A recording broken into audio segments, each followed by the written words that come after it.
মা বোনেরা মাসিক অবস্থায় ভুলেও এই 5টি খাবার খাবেন না, তাহলে আপনি ধীরে ধীরে ক্যান্সারের দিকে আক্রান্ত হবেন, অথচ আপনি নিজেও জানবেন না। প্রিয় মা এবং প্রিয় বোনেরা আমার, মা বোনদের মেনস্ট্রুয়েশনাল পিরিয়ড হওয়া এটা একেবারে স্বাভাবিক বিষয়।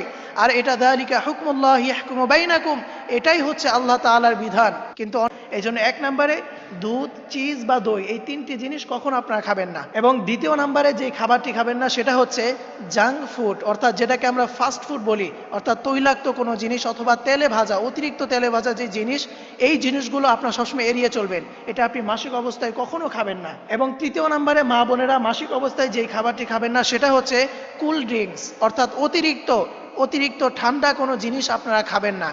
কারণ আপনি যদি মাসিক অবস্থায় অতিরিক্ত ঠান্ডা কোনো জিনিস খান, তাহলে একাধিক গবেষণায় দেখা গিয়েছে মেয়েদের ইউটেরাইন ওয়াল, অর্থাৎ মেয়েদের যে একটি জরায়ু থাকে যেখানে গর্ভধারণ হয়, সেখানে কিছু রক্ত থেকে যায়। প্রিয় মা এবং প্রিয় বোনেরা, আপনি যদি অতিরিক্ত ঠান্ডা জিনিস এই মাসিক অবস্থায় খান, তাহলে আপনার মাসিকের কিছু রক্ত আপনার সেই জরায়ুতে থেকে যায়। এবং এটা যদি এইভাবে চলতে থাকে, তাহলে 5 বছর 10 বছর পরে গিয়ে আপনার মারাত্মক ধরনের ইফেক্ট পড়ে যেতে পারে, আপনার ক্যান্সারের দিকে আক্রান্ত হয়ে যাবেন, এবং এগুলো খুবই মারাত্মক ক্যান্সার। এই জন্য তৃতীয় নম্বরে আপনি কখনো কুল ড্রিঙ্কস খাবেন না। এবং চতুর্থ নম্বরে আপনারা শশা খাবেন না। মা বোনরা যখন মাসিক অবস্থায় থাকবেন ওই সময় আপনারা শশা খাবেন না। এবং পঞ্চম নম্বরে মা বোনেরা মাসিক অবস্থায় অতিরিক্ত লবণ খাবেন না। সবসময় আপনার লবণওয়ালা যে জিনিস, এটা থেকে আপনারা এড়িয়ে চলবেন। অতিরিক্ত লবণ তো কখনো খাবেন না।